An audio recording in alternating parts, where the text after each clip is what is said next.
Hello and welcome to one of my pre-PTR Icecrown Citadel boss guides, where I've compiled existing information to present these fights in a more digestible format. Now before we get started, consider dropping a like, subscribing, and sharing this video with a friend. It really helps me out and I appreciate the support. Otherwise, thanks for watching and enjoy the video. Blood-Queen Lana'thel is a one-phase encounter with a 5-minute 30-second enrage timer. You will need 2 tanks, 4 to 5 healers, and the rest DPS. This fight is an aggressive DPS race against the enrage timer. You'll have 5.5 minutes to burn through the second largest health pool of the entire raid, only falling short of the Lich King.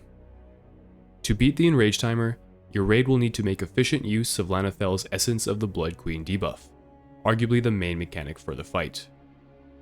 Shortly into the fight, she will bite to the highest threat non-tank player, applying this buff and turning said player into a vampire. As a vampire, players deal 100% more damage, heal themselves for 10% of their damage dealt, and no longer generate threat. After 60 seconds, this debuff is replaced by Frenzied Bloodthirst. Players affected by this debuff must then bite another non-vampire player within 10 seconds, otherwise they will succumb to uncontrollable frenzy and become permanently mind-controlled. Once a player is bitten, they turn into a vampire, getting Essence of the Blood-Queen and repeating the cycle. Note that vampires cannot bite other vampires. Beating the DPS check on this encounter means efficiently and correctly distributing this debuff. Have a bite order planned ahead of time, with your highest damaging players being the first ones bitten. Do not bite healers. How your raid chooses to assign the order players are bitten will boil down to your discretion. Here's one example. Note that Queen Lana'thel will move to the highest threat target for the first bite. So if a ranged player in the back of the room is highest on threat, she will run to this player. Knowing this, if your raid plans on having a ranged player be the first one bitten, make sure they stand in or near melee range. Once your raid has 16 vampires, or on the 5th bite, press Bloodlust and burn the boss. This way the maximum number of DPS players will have Essence of the Blood-Queen active. Efficiently navigating this mechanic is the most difficult part of this encounter. If you can correctly assign and bite DPS players, the DPS check becomes much more manageable. Beyond this, Queen Lana'thel has access to the following abilities. Blood Mirror. This ability deals 100% of the boss's damage to the nearest player. Have your off-tank stand with the main tank to eat this damage. Delirious Slash. Deals partial weapon damage and applies a bleed.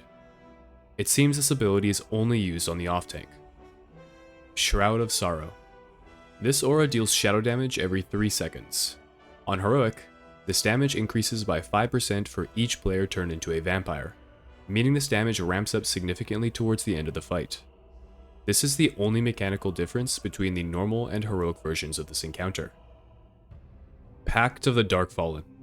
This ability will link 3 targets in 25 man, and deal AoE shadow damage to nearby players until the linked players have come together. It's a good idea to have a pre-planned clear spot for this ability, which is often the center of the room. Swarming Shadows.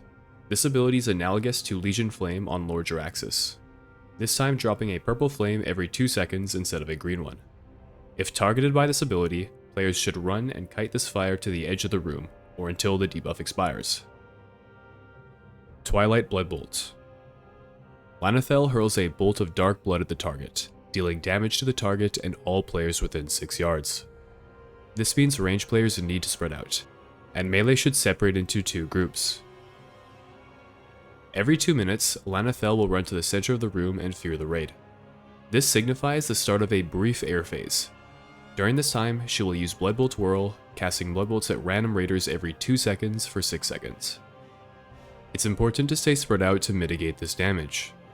The fear can make spreading out tricky, but by utilizing shamans with Tremor Totem, and priests with Fear Ward and Mass Dispel, players can better manage the air phase. After the air phase, Lana'thel returns to the platform and the fight continues. For positioning, have your raid spread out in the following manner. Tank the boss where she stands with tanks stacked on top of each other and melee split into 2 groups. You can leave the exact positioning to the discretion of your raiders, but I would recommend assigning positions within the room for every player in the raid. Having pre-planned positions can help mitigate much of the raid damage that goes out during the fight. Just be sure to return to your assigned position if you ever need to move. With this setup, if linked by pack of the Darkfallen, run and clear with other linked players in the center of the room. Then, if targeted by swarming shadows, run and kite the fire along the edge of the room. When Lana'thel enters the air phase, tanks will stay put while melee occupy the center of the room in 4 groups, 6 yards apart. If your raid is more melee heavy, such that these groups would be comprised of 3 or 4 melee players each, you may want to consider carving out another spot for them during this phase. Once the boss returns to the platform, bring her back to the same position and repeat.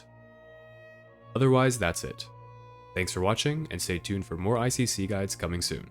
See ya.